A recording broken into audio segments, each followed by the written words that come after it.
일부 예배 오신 여러분들 주의로 환영하고 축복합니다. 우리 좌우로 바라보시면서 또 우리 온라인에 들어오신 모든 분들도 옆에 있는 분들과 함께 인사했으면 좋겠습니다. 정말 귀한 분이 오셨네요. 한번 인사합시다. 네, 한 주 동안 평안하셨죠? 이렇게 하면 인사할까요? 네. 아까 광고가 나왔습니다만 저희 교회에서 이번에 젊은 부부 모임 세미나를 처음으로 이제 시작합니다. 그래서 여러분들 나는 젊다 이렇게 생각되시는 분들은 젊은 부부 신청서 꼭 하셔서 참여하시면 굉장히 유익한 시간이 되리라 생각합니다.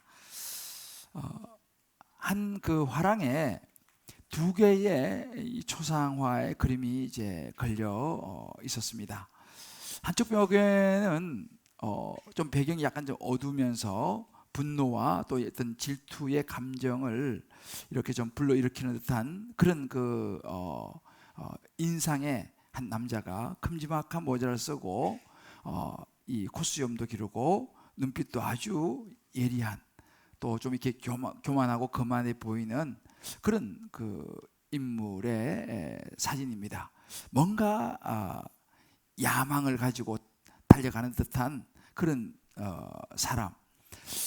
그 밑에는 이런 제목이 붙어 있었습니다. 어리석은 자, 작가 자 이렇게 적혀 있었습니다. 그 건너편 벽에 걸린 초상화는 반대의 모습이었습니다.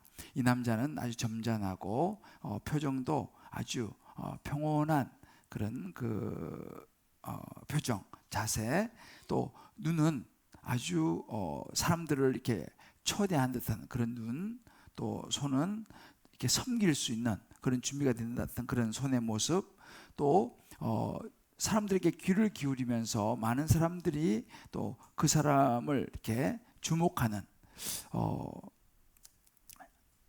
아이들을 반갑게 기쁨으로 맞이해 주면서도 그 아이들부터 존경을 받고 있는, 그렇지만 별로 교만한 모습은 보이지 않는 그런 그 듯한 인상을 가진 한 사람의 초상이었습니다. 그 밑에는 이렇게 제목이 붙어 있었습니다. 지혜로운 자, 작가, 성령 이렇게 붙어 있었습니다. 이 그림을 찰스 윈들이라고 하는 목사님은 이렇게 이제 설명을 하고 있었습니다. 하나는 하나님의 지혜가 없는 사람의 초상이고, 다른 하나는 위로부터 난 지혜를 얻은 사람의 초상이다. 이렇게 이제 설명을 하는 걸 보면서 굉장히 인상이 깊었습니다. 만약에 여러분 한번 생각해 보세요. 여러분 각자 또 우리의 초상을 만약에 누군가가 그린다면 우리는 어떤 모습으로 우리의 초상화가 그려질까라는 것입니다. 자, 우리 한번 옆에 분에게 한번 물어볼까요? 우리는 어느 쪽의 그림이 될 것 같습니까? 상당히 부담스러운 질문이죠. 여러분, 우리 안에 항상 두 마음이 있습니다. 우리 안에 있는 이 두 마음에서 우리는 항상 갈등을 하고요. 때로는 이제 끊임없이 선택을 하면서 우리는 이제 살아가죠. 이제 오늘은 이 지혜를 통해서 역시 마찬가지로 지혜는 wisdom, 이 추상명사인데요. 지혜도 보인다 이렇게 이야기를 합니다. 그 지혜를 통해서 믿음이 보인다 이렇게 이야기하죠. 그러면서 야고보는 지혜를 두 가지로 이야기를 해요.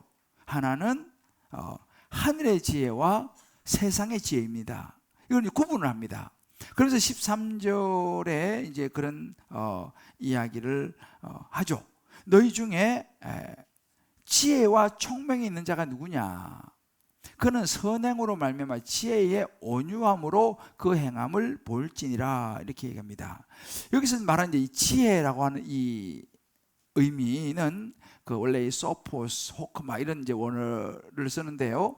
우리가 생각하는 단순한 어떤 그 인지적인 어떤 지성적인 그런 그 지식이 아니라, 여기서 말하는 이 지혜라고 하는 것은 하나님을 경외하는 것과 연결이 되는 이 지혜를 이야기합니다. 이 지혜가 보인다라고 이야기를 하는 것이죠. 그러니까 나 중심의 어떤 그런 그 세상의 지혜가 아니라 하나님과 관계된 지혜에 대해서 이제 이 야고보 사도가 이야기를 시작합니다. 자, 그렇다면 우리 여기서 한번 잠깐 저도 여러분도 우리 한번 생각해 볼 필요가 있어요. 나는 세상을 살아가면서 어떤 지혜에 의지하면서 살아가고 있느냐라는 것이죠. 이 세상에 있는 땅의 지혜인가 아니면 하늘에 속한 지혜를 나는 따라 살아가고 있는가라는 것입니다. 이제 지금부터 제가 이제 이 야고보 말씀을 통해서 그러면 땅의 지혜는 뭐고 하늘의 지혜는 뭔가를 쭉 설명해 드릴 테니까 여러분들이 쭉 들으시면서 나는 과연 어느 방향의 지혜를 추구하며 살아왔고 또 살아가고 있고 앞으로 그러면 나는 어떤 지혜를 추구하며 살아갈 것인가에 대한 성령께서 우리 각자에게 주시는 음성을 들으시고 또 우리 각자가 이제 정말 지혜로운 지혜를 선택하시기를 주님의 이름으로 축복합니다. 자, 그렇다면 우리가 야고보가 말한 두 가지 지혜, 첫 번째는 뭐냐면 땅에 속한 지혜입니다. 이 땅에 속한 지혜, 이 야고보는요 이 지혜를 이야기하면서 역시 마음을 다룹니다. 우리의 그 지혜도 말과 같이 마음에서 나오고 그 사람의 행동을 보게 되면 그 사람의 지혜를 우리가 분별할 수 있다라고 이야기를 하는 것입니다. 자, 그러면 이 땅의 지혜에 대한 부분들을 야고보는 오늘 14절부터 이제 구체적으로 이렇게 이야기를 해줘요. 너희 마음속에 독한 시기와 다툼이 있으면 14절입니다. 너희 마음속에 독한 시기와 다툼이 있으면 자랑하지 말라. 진리를 거스러 거짓말하지 말라. 이러한 지혜, 그죠? 마음속에 독한 시기, 다툼, 거짓말, 이러한 지혜는 위로부터 내려온 것이 아니요 땅 위의 것이니, 땅 위의 것이었습니다. 정욕의 것이요 귀신의 것이니 시기와 다툼이 있는 곳에는 혼란과 모든 악한 일이 있습니다 라고 이야기합니다. 자, 그럼 여기서 말하는 것은 이 땅의 지혜는요 습득하는 것입니다. 이 그리스 로마 시대 사람들은 어떤 생각이 많았냐면 탁월한 스승 밑에 들어가서 그 사람의 지혜를 배우기를 원했습니다. 그래서 누가 더 탁월한, 요즘 우리도 뭐 그런 경향이 있죠. 탁월한 선생님 밑에 가서 내가 잘 배워가지고 그 지혜, 거기서 얻은 지혜를 가지고 세상의 재물과 권력과 명성과 인기를 얻는 것이 그래서 로마 시대의 그 문화의 분위기였습니다. 그래서 그런 목적을 가지고 좋은 스승 밑에 가서 지혜를 배우기를 많은 사람들은 원했습니다. 자, 그러면 우리가 지금 우리는 뭐 이런 거죠. 흔히 우리 엄마들이 자녀들에게 무슨 이야기를 가끔 합니까? 야, 열심히 공부해야지. 공부해서 남 주냐? 이런 이야기를 이제 가끔씩 합니다. 뭐 다 자식을 위해서 하는 이야기죠. 자녀 잘 되라고 하는 이야기고, 너 나중에 자녀가 정말 좋게 잘 살아가기를 원해서 하는 좋은 이야기이긴 하지만 그 중심이 자식에게, 바로 내 자식에게만, 그리고 나에게만 이것이 목적이 딱 되면요, 이제 여기서 나오는 이런 그 지혜를 추구하면 추구할수록 그 자녀는, 혹은 나도 마찬가지로 내가 좋은 자리를 차지해야 되는 것입니다.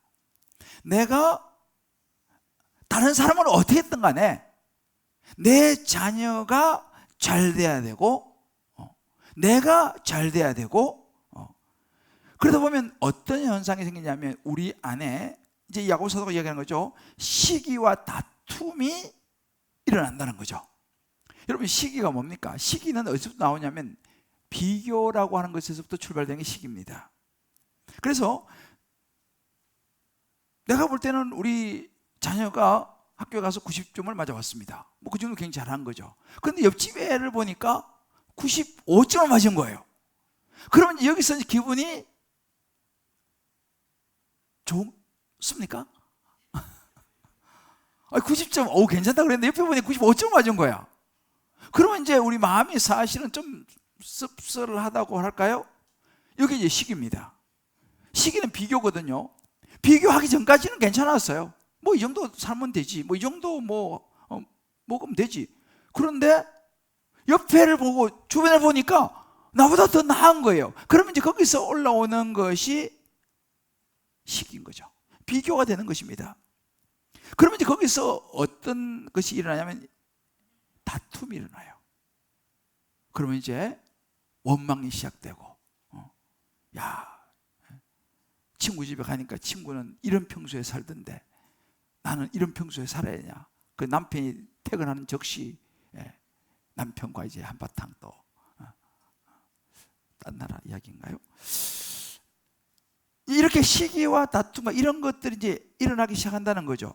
이런 것이 이제 이 세상의 지혜가 이런 것을 추구한다는 것입니다.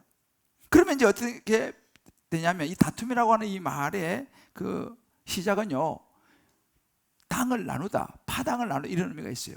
왜냐하면 우리 편이냐 저 편이냐 이걸 나눠가지고 이제 서로가 견절하게 되고 뭔가 우리의 것을 차지하기 위해서 상대방을 어떤 식으로라도 하여튼 깎아내려야 되는 그런 이제 거기서 여러 가지 권모술수와 다툼과 이런 것이 막 정쟁과 이런 것이 이제 우리가 살아가는 이 세상의 모습들이 이제 나타나는 것이죠. 그리고 다른 사람의 의견 중요하지 않아요. 내 의견을 어떻게 더 관철시키는 거 이런 것을 이제 배우는 이런 지혜들을 이제 배우게 됩니다. 그러니까 굉장히 처세술이라든지 이런 것에 굉장히 관심이 많아지고 이제 그렇게 되죠. 그러니까 우리가 사는 이 세상 여러 정치, 경제 이 모든 것이 어찌 보면 이 이제 원리로 사실 작용하는 것이 많죠. 근데 야고보 사도 그런 얘기를 합니다. 이런 지혜는 땅의 것이다. 세상의 정욕과 마귀적인 것이다 라고 딱 정리를 합니다.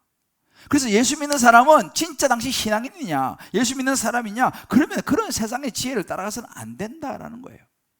자기의 권리와 자기의 명예, 자기의 재물과 명성을 얻기 위해서 때로는 거짓말 사기도 치고 말이죠.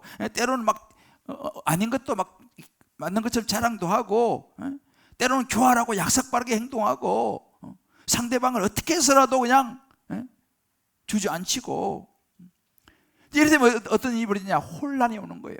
혼란과 악한 행실 이런 것들이 이제 발생하는데 예수 믿는 사람은 이런 세상의 지혜를 따라서 이런 식으로 행동하면 안 된다라고 야고보 사도가 딱 이야기를 하는 거예요. 이 세상 지혜의 핵심을 가만히 들여다보면요, 여기 지금 야고보 사도 쭉 이야기하는 걸 핵심을 들여다보면 그 안에 뭐가 있냐면 전부가 현세적인 부분이에요. 쉽게 말해 이 땅에서 잘 먹고 잘 살아야 한다. 이 땅에서 누려야 된다. 이 땅에서 많이 가져야 된다. 이 땅에서 잘 나가야 된다. 누가? 내가. 누가? 내 자식이. 이렇게 되면서 모든 중심은 내가 되는 것이죠. 이것을 이제 현세적인 세상의 가치관이라고 말합니다. 이게 이제 땅에서 나온 지혜예요. 모든 중심은 나와 내 유익, 이 땅 눈에 보이는 거. 이것은 하나님으로부터 온 것은 아니다라고 야고보 사도가 얘기합니다. 이런 것을 추구하면 추구할수록 하나님과 관계는 멀어진다는 거예요. 영적으로도 죽게 된다. 왜? 이 모든 것은 육의 생각으로 흐르기 때문이다. 야고보는 이런 이야기를 합니다. 이러한 지혜, 이런 세상의 지혜, 이런 세상에서 나오는 행동, 그거 해서는 안 된다라고 야고보 사도가 이야기를 합니다. 자, 그러면 우리의 삶 속에서 이런 지혜는 어떤 모습으로 나타나냐는 거죠. 예수님께서 예수님을 가장 힘들게 하고 못 살게 했던 사람이 누구냐? 바리새인들이었습니다. 바리새인들은 예수님을 아주 싫어했어요. 왜 싫어하면 예수님이 많은 사람들이 예수님을 따르기 시작했고 예수님의 가르침이 많은 사람이 영향을 미치기 시작했습니다. 그리고 또 자기가 하나님의 아들이라는 거예요. 그러니까 자기들의 전통과 자기들의 생각과 자기들의 그 기득권에 이 도전이 되는 것입니다. 그런 모습에서 이 바리새인들에게 올라온 것이 뭐예요? 자기들은 외식하는 삶을 사는데 예수님은 그러지 않거든요. 그러니까 이런 것에서 올라오는 이기적인 욕망, 이것이 예수를 죽이자 이렇게 된 거예요. 그러니까 굉장히 바리새인들의 모습이 세상 지혜의 대표적인 사람들이죠. 그 사람들 많이 배운 사람들입니다. 기득권층입니다. 예수님을 용납할 수 없었던 것이죠. 여러분 요셉을 알죠? 요셉의 형들, 아버지가 물론 요셉을 이뻐했습니다. 편을 했지만 그 형들은 거기서 너무 싫었던 거예요. 왜 아버지가 쟤만 이뻐하냐는 거죠. 그래서 그들은 지혜를 발휘한 거죠. 제거하자. 어떻게? 손 안 대고 구덩이에 파서 던져버리자. 그러다가 또 아니야, 그냥 노예로 팔아버리자. 그러니까 세상의 지혜를 발휘한 거죠. 자기들 눈에 그 시기가 올라오니까 보기 싫으니까 그냥 세상의 지혜를 발휘해서 그냥 팔아버립니다. 뭐 그런 모습이죠. 여러분 사울왕은 아시죠? 사울왕은요 다윗이 나라를 위해서 정말 충성하고 골리앗을 쓰러뜨리고 나라를 위해서 큰일을 했지만 사울의 마음속에 뭐가 일어났습니까? 시기심이 올라온 거예요. 왜? 이 백성들이 다윗을 자기보다 더 좋아하는 것 같거든요. 이러다가 자기 왕위도 위태로울 거고 자기는 왕위를 자식에게 물려줘야 되는데 다윗이 나타나가지고 이러다가 내 아들한테 왕위를 못 물리면 어떡하지? 이런 생각이 들어오면서 이제 비교하게 되고 시기하게 되면서 다윗을 죽이려고 하죠. 왜요? 자기는 세상의 권력과 힘이 있지 않습니까? 세상의 지혜가 있지 않습니까? 이걸 발휘해서 다윗을 죽이려고 이렇게 저렇게 함정도 파고 이렇게 하는 모습.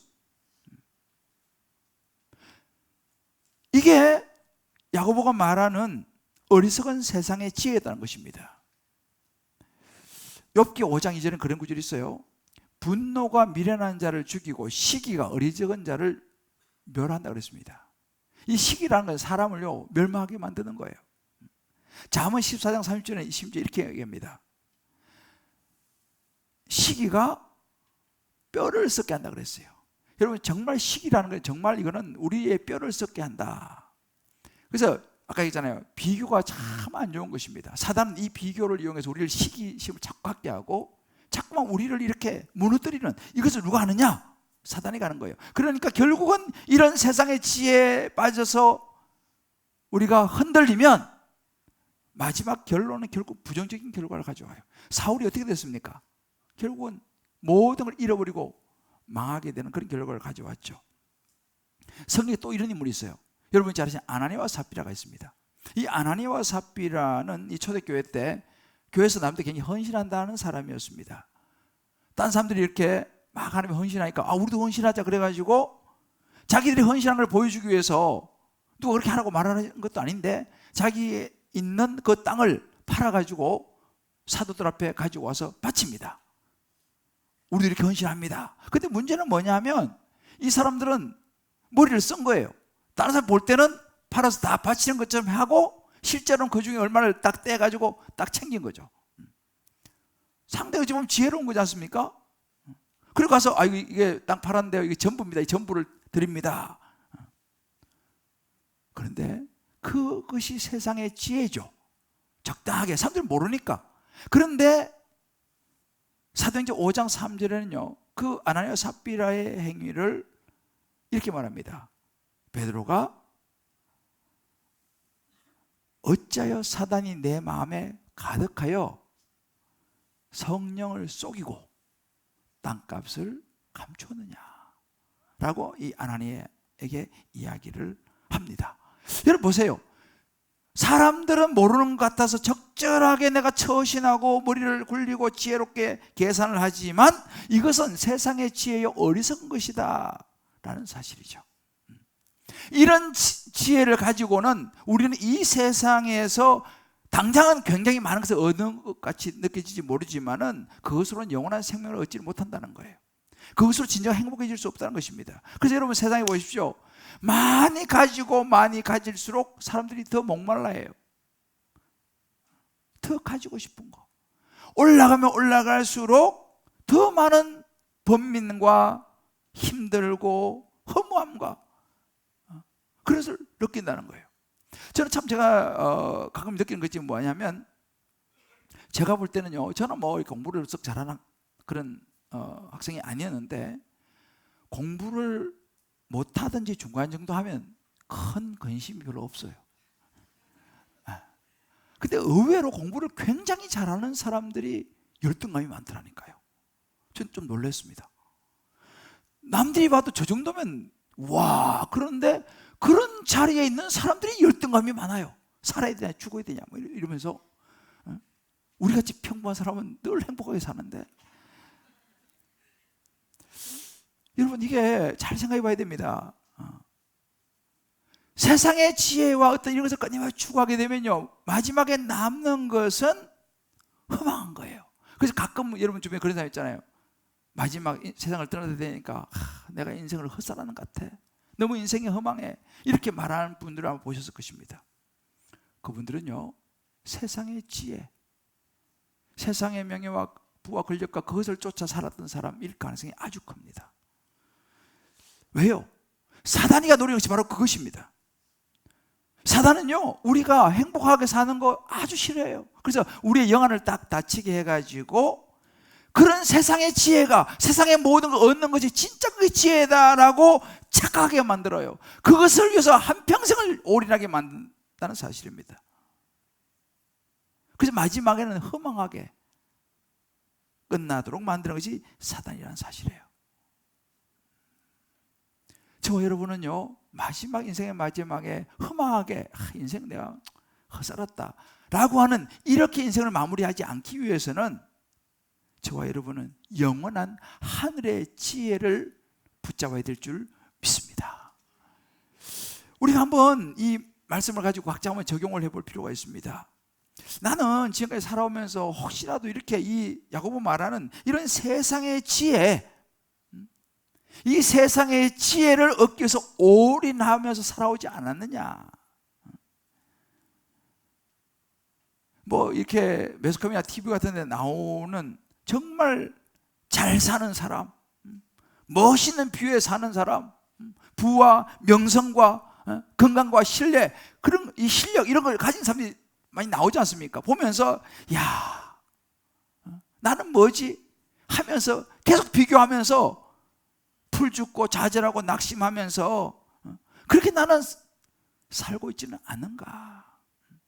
말은 주님 뜻대로라고 하지만 실상은 모든 것은 내 중심적으로 생각하고 움직이고 행동하며 살아가고 있지 않느냐라는 거예요.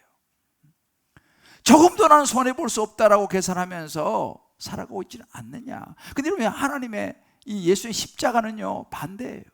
예수의 십자가는 손해보는 거거든요.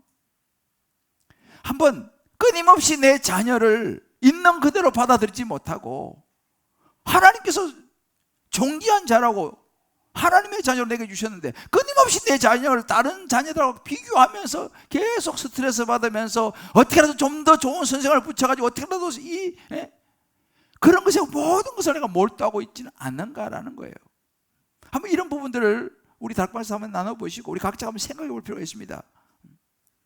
세상에 속한 지혜, 땅에 속한 지혜라고 야고보가 이야기해요. 그럼 두 번째는 뭐냐면 하늘에 속한 지혜를 이야기합니다. 하늘에 속한 지혜. 이 하늘에 속한 지혜는 뭐냐? 오늘 17절 말씀에 이렇게 말합니다. 오직 위로부터 난 지혜라고 말합니다. 하늘의 지혜, 위로부터 난 지혜는 첫째 성결하고, 다음에 화평하고, 관용하고, 양순하고, 긍휼과 선한 열매 가득하고, 편견과 거짓이 없고, 마지막에는 의의 열매, 화평을 심어서 의의 열매를 거둔다라고 이야기를 해요. 여기 이렇게 보면 이게 8가지의 그 하늘로부터 난 지혜를 쭉 설명하고 있습니다. 여러분, 성령의 9가지 열매와 비슷해요. 또 예수님께서 산상수훈에서 팔복이죠, 팔복하고도 비슷합니다. 이게 이제 하늘로부터 난 지혜다라고 말합니다. 히브리서 기자는 히브리 12장 14절에 이렇게 말합니다. 모든 사람과 더불어 화평함과 거룩함을 쫓으라. 이거 없이는 아무도 하나님을 보지 못할 것이다 라고, 이 위로부터 난 지혜를 가진 사람이 하나님을 보게 될 것이다 라고 이야기합니다. 자, 여러분, 뭐가 다른가요? 땅에서 난 지혜의 중심은 나예요.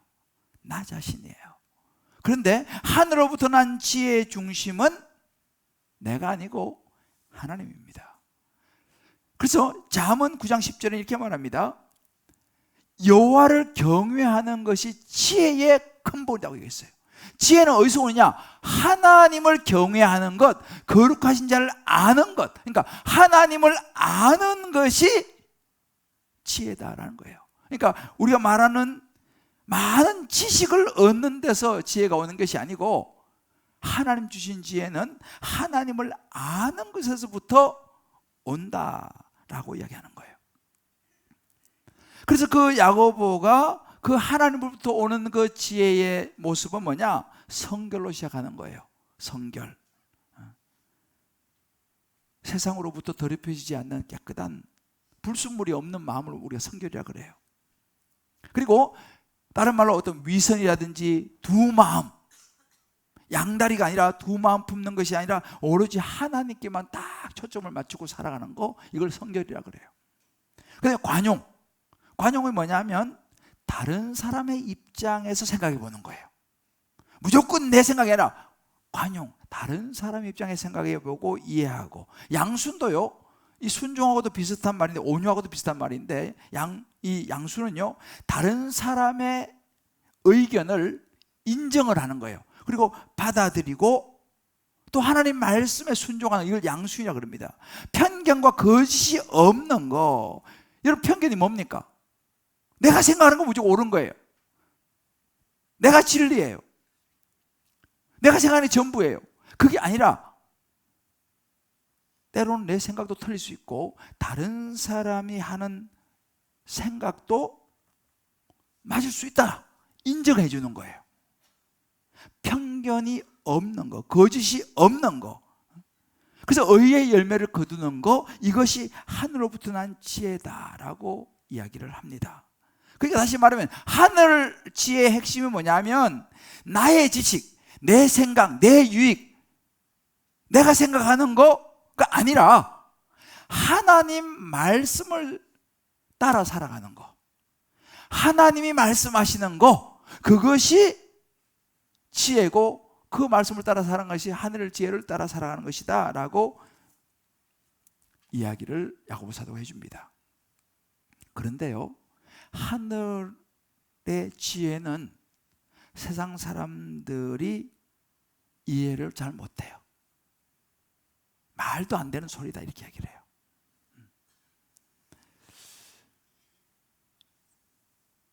우리가 예수님께서 산상수훈 8복을 얘기하지 않습니까? 심령이 가난한 자는 복이 있다. 가난한 게 무슨 복이야? 의에 줄이고 목마른 자는 복이 있다. 의에 줄이고 목마른데 무슨 복이야? 의를 위하여 핍박을 받는 자는 복이 있다. 천국이 제 것입니다. 아이, 보이도 않는 천국인데 뭐 핍박받는 게 뭘 좋아? 그러니까 이 예수님께서 말씀하시는 8복은요, 세상 사람들의 가치를 보면 말이 안 되는 이야기예요. 당장 세상의 재물과 부와 명예와 성공, 이런 것이 좋은 것이지, 지금 무슨 뭐 의에 줄이고 목마르고 심령이 가난하고, 전혀 세상 사람들은 이해할 수 없는 태도가, 그런 것들이 하늘에서부터 온 지혜입니다. 자, 한 사람 제가 예를 들어 볼게요. 여러분 잘 아시는 솔로몬이죠. 솔로몬은 지혜의 왕입니다. 이 솔로몬은 하나님의 지혜를 얻었어요. 그런데 어떻게 하나님의 지혜를 얻었는가를 보니까, 이 솔로몬이 하나님께 일천번제를 드립니다. 하나님께 기뻐하셔서 내가 너한테 뭘 줄 거냐라고 역대하 1장 7절에 묻습니다. 솔로몬 불러서 내가 너한테 뭐를 주면 좋겠느냐, 뭐든지 내한테 구해라, 이렇게 이야기를 해요. 하나님께서 너무 좋으셔가지고, 그때 솔로몬이요, 뭐라고 대답하면 이렇게 대답합니다. 역대 1장 10절에 보면, 주는 이제 내게 지혜와 지식을 주사 이 백성 앞에 출입하게 하옵소서. 이렇게 많은 주의 백성을 누가 능히 재판하리까? 솔로몬은요, 하나님께서 너 우리 막 170표를 내밀는 거예요. 너 뭐 말해. 너 정말 내가 너 기뻐하니까 내가 뭐 해주면 좋겠냐? 밀었을 때 솔로몬이 부귀영화와 이 세상의 모든 걸 저에게 다 주십시오 라고 구하지 않고 뭘 구했냐? 하나님 저에게요, 이 백성을 잘 다스릴 수 있는 하나님의 지혜를 주십시오, 하나님의 지식을 주십시오 라고 구했어요. 그 결과 어떻게 됐냐? 하나님의 지혜를 가지고 있었을 때 그에게는 엄청난 세상의 모든 것이 주어졌습니다. 이 하나님 주신 지혜를 가지고 한 가장 첫 번째, 모든 사람이 다 알고 있는 이 솔로몬의 재판이라고 일컬어지죠. 하루는 두 여인이 찾아왔습니다. 근데 보니까 이 갓난 신생 아기를 데리고 왔습니다. 사연을 들어보니까 이 두 여인이 같은 집에서 아이를 낳았는데 이제 막 갓난아기 신생하지 않습니까? 낳고 얼마 되지 않아서 잠을 자다가 한 여인이 자기도 모르게 자기 아이를 어떻게 좀 했는지 아이가 죽어버렸어요. 숨을 못 쉬어가지고. 기가 막힌 일이 났어요. 옆에 보니까 같이 애를 놓은 그 여인이 자고 있는데 그 옆에 애기 새끈새끈 잘 자고 있어요. 몰래 애기를 바꿔치기 합니다. 그걸 가만히 있는 거죠. 그래서 애기 엄마가 일어나서 보니까 자기가 죽은데 보니까 자기 애가 아니야. 엄마는 알잖아요. 그래서 이 두 여인이 싸움이 벌어졌습니다. 솔로몬에게 왔어요. 왕이시여, 재판해 주십시오. 서로가 자기 애라고 싸우니까. 솔로몬이 그때 무슨 판결 내립니까? 그 애기를 가져와라. 둘 다 싸우니 어떻게 알 수 있겠습니까? 솔로몬이 누구 아이인지 모르니 공평하게 이 아이를 반으로 나눠서 나눠줘라 라고 딱 판결 내립니다. 그때 여러분 모성 본능이 발생하죠. 내 아이인데 죽으면 안 되잖아요. 그래서 자기 친엄마는 아유 왕이시여, 괜찮습니다, 그냥 저 여자 주십시오, 난 아이가 살아야 됩니다. 근데 이쪽의 여인은 자기 애가 아니니까 어차피 내 것도 네 것도 아니고 왕이시여 좋습니다, 그렇게 하십시오. 딱 솔로몬이 거기서 판단을 내지 않습니까? 이 아이는 저 여자의 것이다. 이게 솔로몬이 하나님을 받았던 지혜예요. 여러분 성경에 보게 되면요, 아브라함이 나옵니다. 아브라함과 이 롯이 가축이 막 늘어나면서 아브라함 종하고 롯 종하고 막 싸우는 일이 벌어져요. 그래서 나중에 이제 어떻게 할 수가 없는 상황이 되는 거예요. 땅은 딱 정해져 있지. 그때 아브라함이 롯을 불러서 이렇게 이야기하는 장면이 나옵니다. 자, 롯아, 네가 좌하면 나는 우하고 네가 우하면 내가 좌하겠다 라고 우리 창세기 보면 말하는 장면이 나옵니다. 뭐예요? 바로 이것이 위로부터 난 지혜죠. 양보하는 거죠. 아니 아브라함이 우리 손님이니까 얼마든지 야 너 네가 먼저 들어가, 내가 네 쪽 갈 테니까. 그러나 아브라함은 양보합니다. 네가 선택해라. 네가 좌하면 내가 우하고 내가 우하면 네 좌하겠다. 그러면 어떻게 합니까? 이 롯은 땅에 지혜를 가지고 있는 사람이니까 딱 보니까 적과 꿀이 흐르는 좋은 도시 소돔과 고모라고 보이거든요. 저 절로 가겠습니다. 소돔과 고모라를 선택합니다. 그래 그렇게 해라. 어떻게 했습니까? 소돔과 고모라와 가가지고 그 세상 속에서 홍청망청 살다가 소돔과 고모라가 멸망하지 않습니까? 아브라함은 남은 게 척박한 땅인데, 그러나 그가 선택한 척박한 땅을 통해서 하나님의 놀라운 축복을 내리시죠. 여러분 이것이 땅의 지혜와 하늘의 지혜의 차이예요. 세상 사람들은 이해가 안 되죠. 우리가 이제 지난주에 그 양육 이제 훈련이 시작됐습니다. 이번에 이제 한 75명 정도가 이제 신청을 했고, 양육자가 한 35명 정도 이제 양육을 이제 시작을 했습니다. 근데 여러분 가만히 보세요. 요즘 시대에 뭐 제자 훈련 뭐 이런 거 별로 사람이 관심이 없어요. 얼마나 바쁩니까? 그렇게 바쁜데 어떻게 훈련과 양육을 내가 받을 수 있겠습니까? 이게 우리 시대의 흐름이에요. 근데 여러분 가만히 보세요. 그 양육과 훈련을 받는 것이 너무 바쁘고 하지만 그것이 결국은 뭐예요? 하늘의 지혜를 얻는 것을 배우는 시간인 것이죠. 그 바쁜 시간을 쪼개서 양육을 받고 훈련을 받는다는 것은 뭐냐면 그 말씀 속에 들어가서 하나님께서 뭐라고 말씀하신지를 듣는 훈련을 받으면서 그것이 바로 뭐냐면요, 하늘의 지혜를 얻는 시간인 거죠. 그러니까 그 선택하는 사람은 세상에 보면 어리석은 거지만 하늘의 지혜를 추구하는 사람인 것을 보게 되면 그 사람이야 지혜로운 사람이죠. 아멘입니까? 정말 우리가 하늘의 지혜를 추구하고 있냐는 거죠. 이게 세상 사람들 볼 때는 말도 안 되는 소리예요. 왜? 땅의 지혜의 관점 보면 이건 하늘의 지혜는 아무것도 아니거든요. 저는 참 내가 도전받고 은혜가 된 게 뭐냐면, 우리 이번에 양육자가 30명이 넘는데 그 중에서는요 애가 셋인 사람이 있어요. 그것도 애가 아직 어려요. 애가 셋인 엄마가 이번에 양육을 한다는 거예요. 그러니까 제자훈련 시킨다는 것입니다. 여러분, 이게 말이 됩니까? 애 지금 새 뒤치다 끓여하기도 힘드는데 무슨 훈련을 시켜요? 훈련시키려면 그것도 신경 써야 되고 이것저것 많잖아요. 그런데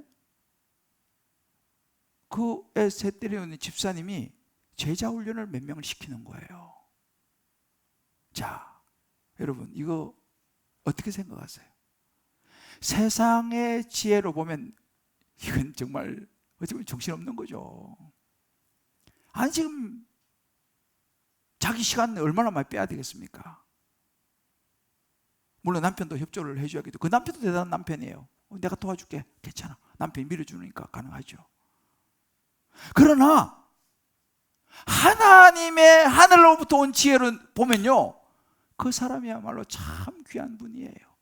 그 한 영혼 한 영혼을 세워서 하나님의 제자를 삼는 그 사역에 자기의 시간, 노력, 물질 다 드리는 거 아니겠습니까? 누가 여러분 지혜로운 사람이에요? 누가 지혜로운 사람이에요?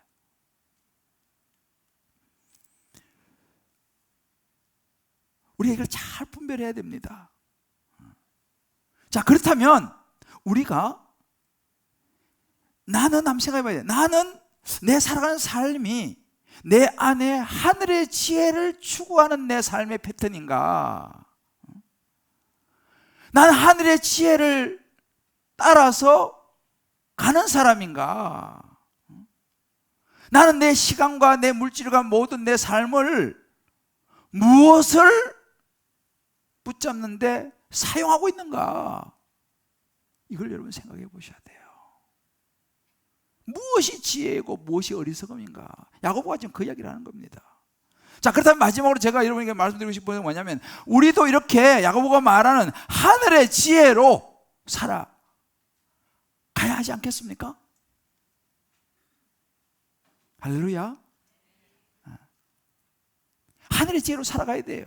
그런 믿음을 가지고 살아야 돼요. 그게 살아있는 믿음이라고 이야기하는 거죠. 그럼 우리도 야고보가 말하는 살아있는 믿음을 가지고 하늘의 지혜를 추구하며 살아가려면 어떻게 되느냐? 어느 날 감옥에 죄수 한 명이 들어왔습니다. 교도관 옆에서 지켜보니까 참 사람은 참 성실하고 착한 사람처럼 보여요. 그런데 어떻게 죄를 짓고 이제 감옥에 들어왔습니다. 근데 이 사람 가보니까 글을 읽고 쓸 줄을 몰라. 좀 안 됐어요. 그래서 이 교도관이 좀 안 됐고 그래서 사람 작고 성실해 보이니까 틈난 대로 글을 가르쳤어요. 그래가지고 이 죄수가 출소할 때는 이제 글도 다 배워, 다 떼고 책도 읽고 이렇게 잘 됐어요. 그래서 이야기합니다. 이제 너 나가면은 절대로 다시 감옥에 들어오면 안 된다.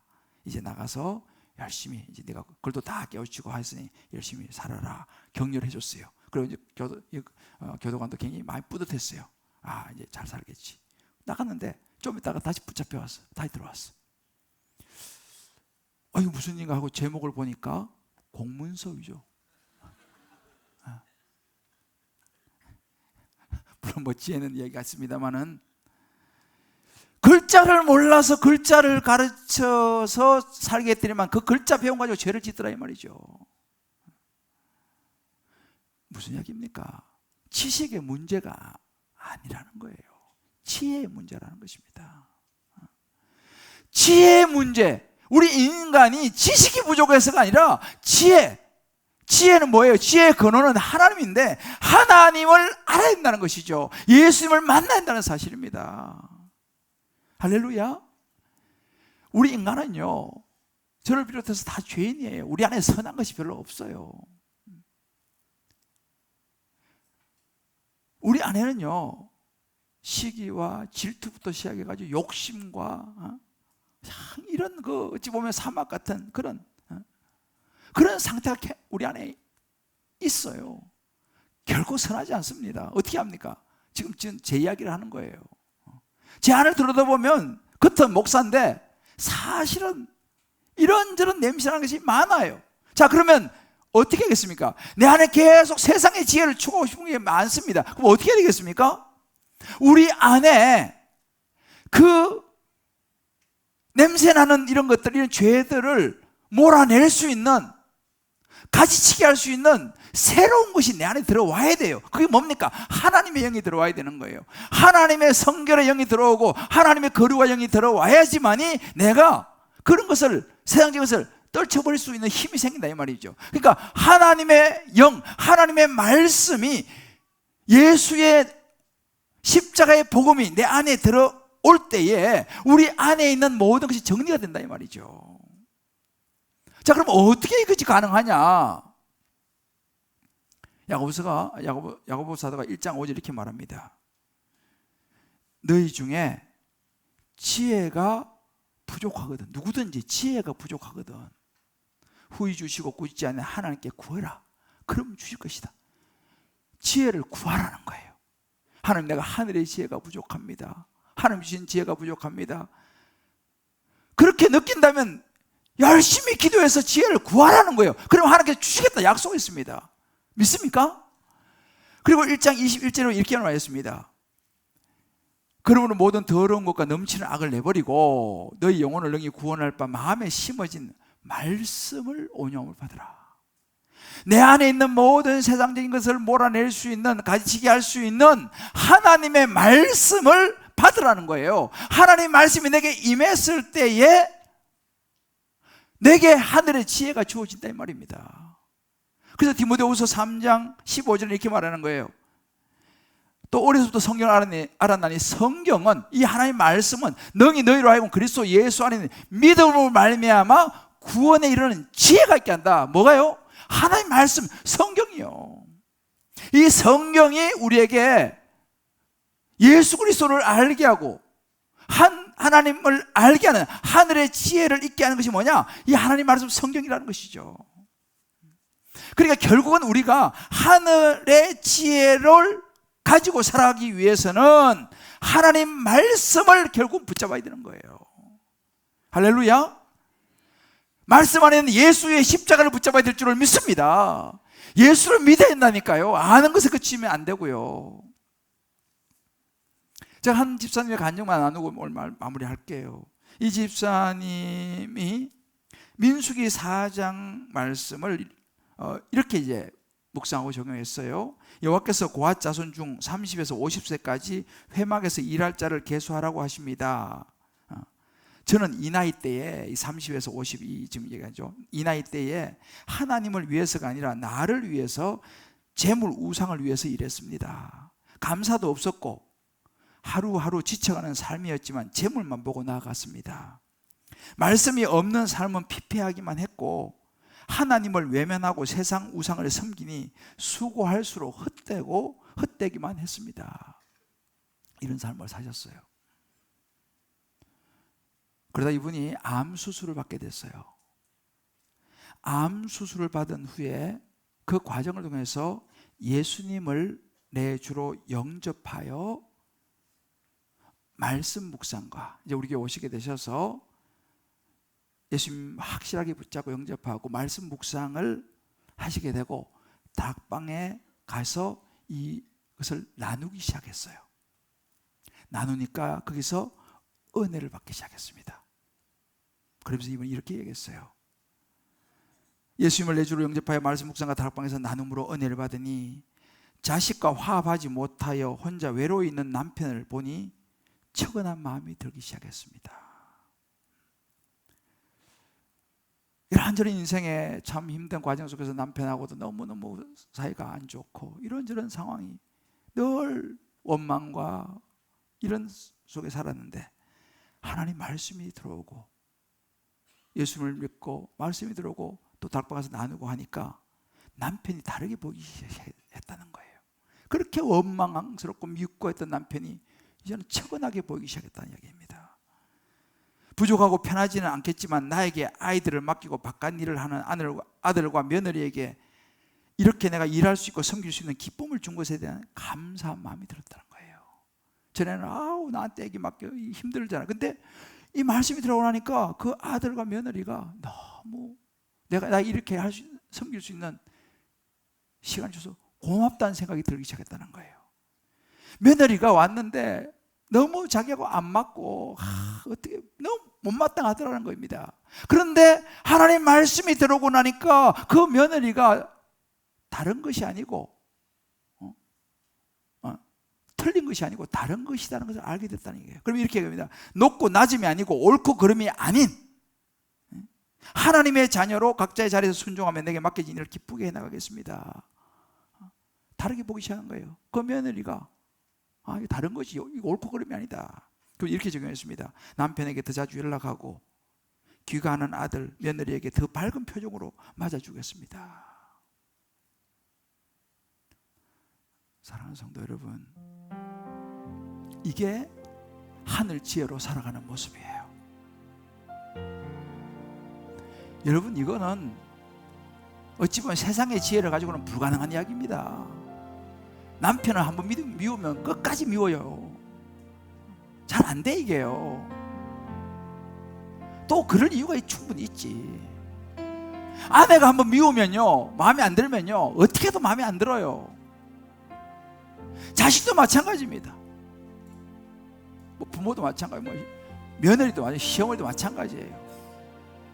그런데 하나님 말씀이 들어가니까 하늘의 지혜가 임하니까 남편이 이제는 느껴지더라는 거예요. 내가 좀 더 잘해줘야겠다. 그렇게 밉던 남편이 바뀌는 거예요. 여러분, 이거는요 하늘의 지혜가 임하기 때문에 가능한 거예요. 내 자녀가 좀 못해도 하늘의 지혜가 임하면요 그 자녀가 이해가 되고 사랑스러워지는 줄을 믿습니다. 이게 축복 아니겠어요? 한번 우리 각자 적용해 보세요. 나는 하늘 지혜를 얻기 위해서 얼마만큼 말씀을 묵상하느냐는 거예요. 교회 다니는 것도 중요하지만 얼마나 내가 말씀을 묵상하면서 하나님 지혜를 얻고 있느냐 이 말이에요. 내가 정말 세상의 지혜를 얻기 위해서 많은 걸 투자하고 그냥 쫓아다니고 막 하는데 정작 하나님 지혜를 얻으려고는 얼마만큼 내가 투자하느냐 이 말이죠. 내 자녀 세상 지혜와 지식은 다 넣어주기 위해서 최고 좋은 학원, 선생, 모든 걸 다 동원하지만 그 자녀의 마음속에 하나님의 지혜를 심어주기 위해서 얼마만큼 내가 시간을 투자하냐, 이런 생각해 볼 필요가 있어요.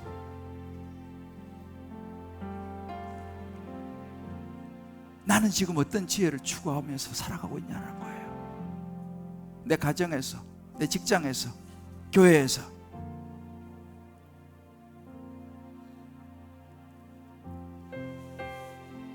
우리 한번 이 시간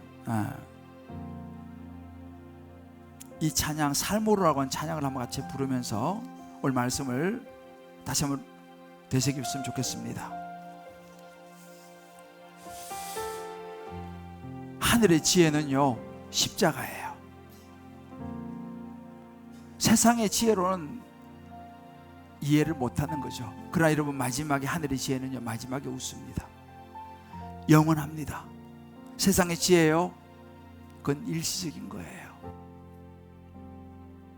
우리 한번 이 찬양 같이 한번 가사 생각하면서 한번 부르고 오늘 말씀 붙들고 한번 기도하겠습니다.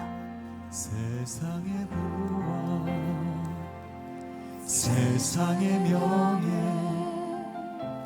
세상 자랑 모두 내려놓고 날 구한 십자가, 날 구한 십자가 예수의 십자가를 붙잡는 거, 이게 하늘의 지혜예요. 씻긴 모형 주의 은혜를, 주의 지혜를 깊이 생각합니다. 하나님의 지혜를 생각해야 되는 거예요. 나의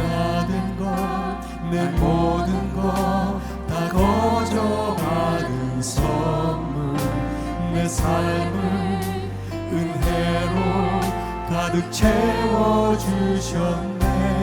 나의 다 된 것 내 모든 것 다 거저 받은 선물 내 삶을 주신 분께 다시 올려드리니 나는 삶으로 주님을 노래합니다. 나를 통하여 주님만 높임 받으소서. 나는 삶으로 주님을 예배합니다. 나의 삶을 빛으로 사용하소서. 나는 삶으로 주님을 노래합니다. 이거 하늘의 지혜인 거죠. 하늘의 지혜인 주님을 노래합니다. 하나님의 말씀을 붙잡는 거죠. 나를 통하여 주님만 높임 받으소서. 나는 삶으로 주님을 예배합니다. 나의 삶을 빛으로 사용하소서. 우리 한번 이 시간 기도했으면 좋겠습니다.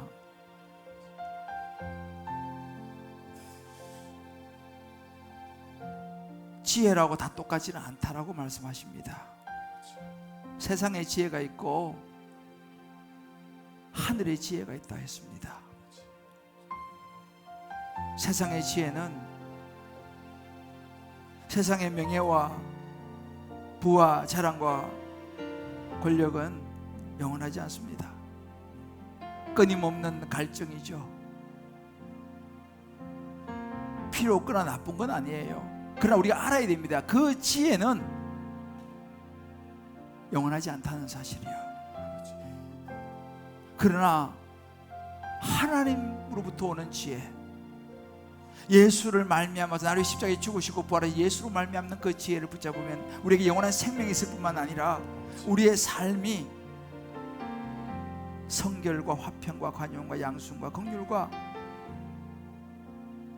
성령의 충만함으로 편견과 거짓말이 없는 영의 생각으로 가득 차서 결국은 가장 복된 인생이 된다고 말씀하십니다. 아멘.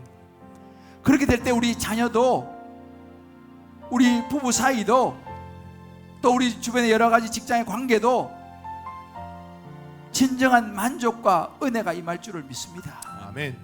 하늘의 지혜가 필요해요. 하늘의 가치관이 필요합니다. 아멘. 우리 한번 이 시간 말씀을 들으시면서 각자의 주신 음성들을 붙들고 하나님 앞에, 하나님 제가 이제부터라도 하늘의 지혜에 제가 투자하겠습니다. 아멘. 하늘의 지혜를 붙들고 살겠습니다. 아멘. 내 안에 끊임없이 올라오는 세상의 지혜들을 가지치게 하겠습니다. 아멘. 우리 한번 주님 부르면서 결단과 같이 한번 기도하며 나가겠습니다. 주여 나는 사주요 주님을 노래합니다. 하나님 아버지, 우리가 살아가면서 세상의 명예와 부와 자랑과 세상의 많은 지혜 때문에 끊임없이 시기하고 다투고 하나님 아버지 갈등하고 아버지 하나님의 서로가 정말 이렇게 저렇게 아웅다웅하며 살아갈 때가 많이 많습니다. 하나님, 우리가 힘을 빼기를 원합니다. 오 하나님 아버지, 우리 욕심을 내놓고 하늘의 지혜를 구하기를 원합니다. 하나님 아버지, 하늘의 지혜를 구하기를 원합니다. 하늘 주시는 성결과 화평이 관용과 양순이 긍휼이 내 안에 스며들기를 원합니다. 아버지, 이거 참 어렵습니다. 하늘의 지혜를 구하는 것이 어렵습니다. 아버지, 세상의 잣대로 계산하지 않게 도와주시고 아버지 앞에 나가는 우리가 되시기를 원합니다. 오 하나님의 도와주시옵소서. 오 하나님 아버지 도와주시옵소서. 오 하나님 아버지, 오 하나님 아버지, 오 하나님 아버지, 하나님 아버지, 오 하나님 아버지, 하나님 아버지, 오 하나님 아버지, 하나님 아버지, 오 하나님 아버지, 오 하나님 아버지, 아이고 하나님 도와주시고 나의 삶을 빛으로 사용하소서. 하나님 아버지, 내 모습은 하나님 보실 때에 어떤 초상의 모습인지를 다시 돌아봅니다. 나의 모습 밑에 작가가 내가 되어서 어리석은 자의 제목이 붙어있는 초상인지, 아니면 성령님이 작가가 되어서 지혜로운 자라고 하는 제목이 붙어있는 인생인지를 주여 돌아봅니다. 하나님, 어찌 보면 목사라고 하지만 끊임없이 세상의 지혜, 세상의 것들이 제 마음속에도 순간순간 들어오고 저를 붙잡습니다. 세상의 부와 명예와 자랑이, 소위 잘나가는 목사가 되고 싶은 그런 욕망이, 그런 야심이 올라올 때가 많습니다. 그러나 하나님 아버지, 그것은 본질이 아니고 영원하지 않다는 것을 다시 깨닫게 해주시니 감사합니다. 하늘의 지혜를 얻게 하여 주시옵시고, 아멘.